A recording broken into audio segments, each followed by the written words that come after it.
দোয়া করার কিছু আদব আছে।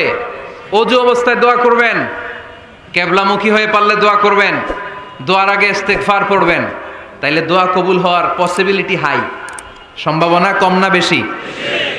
সুযোগ হলে দোয়ার সময় হাত তুলে দোয়া করবেন। হাত তুলে দোয়া করা সুন্নাহ, ঠিক কিনা? সব জায়গায় না। টয়লেটে যাইতেছেন, আল্লাহুম্মা ইন্নী আউযু বিকা মিনাল খুবুসি ওয়াল খাবাইস বিরহমাতিকা ইয়া আরহামার রাহিমিন। হাত তোলা যাবে? বুঝা শুই না। আল্লাহর হাবিব যেখানে হাত তুলছিলেন, কিছু কিছু জায়গায় আল্লাহর হাবিব হাত তুলেছেন, কিছু কিছু জায়গায় তোলেন নাই। তো তোলেন, যেখানে সুযোগ হয় তোলেন। আল্লাহর হাবিব সাল্লাল্লাহু আলাইহি সাল্লাম যখন হাত তুলতেন, হাতের তালুগুলো আকাশের দিকে করে রাখতেন এইভাবে। এজন্য আল্লাহর হাবিব বলতেন, ইযা সাআলতুমুল্লাহ ফাসআলুহু বিবুতুনি আকুফিকুম। যখন আল্লাহর কাছে চাইবে, হাতের তালু দুইটা এরকম উঁচু করে আল্লাহর কাছে চাও। সুবহানাল্লাহ পড়েন। আমরা তো শুধু এতটুকু তুলি। আরাফার ময়দানে বিশ্বনবী চাইতে চাইতে চাইতে চাইতে চাইতে চাইতে এভাবে তুলে ফেলেছেন। বৃষ্টির জন্য দোয়া করার সময় চাইতে চাইতে চাইতে চাইতে এরকম তুলে ফেলেছেন। সাহাবারা বললেন, হাত্তা ইয়রা বায়াদু ইবিতাইহি, এমনকি বিশ্বনবীর বগলের শুভ্রতা আমরা সাহাবারা দেখতে পেলাম। আমাদের বগল কি শুভ্র? কুসকুসে কালো, ঠিক কিনা? কিন্তু বিশ্বনবীর বগল ছিল শুভ্র ধবধবে। সাহাবারা বললেন, হাত্তা ইয়রা বায়াদু ইবিতাইহি, আমরা প্রিয় নবী সাল্লাল্লাহু আলাইহি ইসলামের বগলের শুভ্রতা দুই চোখে দেখতে পেলাম। চিল্লায় পড়েন আল্লাহু আকবার। এজন্য হাত তুলে দোয়া করা সুন্নাহ।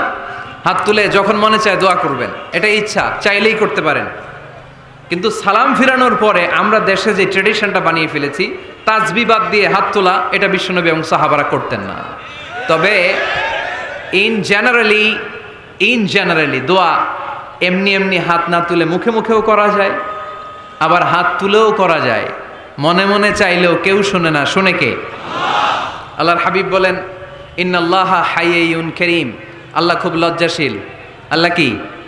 লজ্জাশীল। কেউ যখন হাত তুলে আল্লাহর কাছে কিছু চায়, ওই হাত ফিরিয়ে দিতে, ওই দোয়া ফিরিয়ে দিতে আল্লাহর লজ্জা লাগে।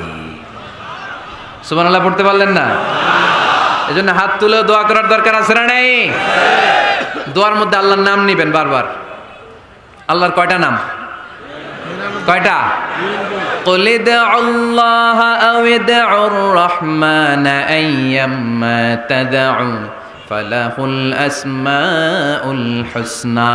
আল্লাহ রে আল্লাহ বলে ডাকো, কিংবা রহমান বলে ডাকো, যে নামেই ডাকো কোনো সমস্যা নাই, তোমার ডাকে সাড়া দিবে কে? আল্লাহর একটা সুন্দর নাম আছে, রহমান। কি নাম? দোয়া করার সময় আল্লাহর ডাক দিবেন, ইয়া রহমান, ইয়া রহমান, ইয়া রহমান। ডাকা যাবে? তিনি তো দয়াময় রহমান, ঠিক কিনা? দয়াময় রহমান শেখালেন কোরআন, বানালেন ইনসান, শেখালেন বায়ান। দয়াময় রহমান শেখালেন কোরআন, বানালেন ইনসান, শেখালেন বায়ান। দয়াময় রহমান শেখালেন কোরআন, বানালেন ইনসান, শেখালেন বায়ান।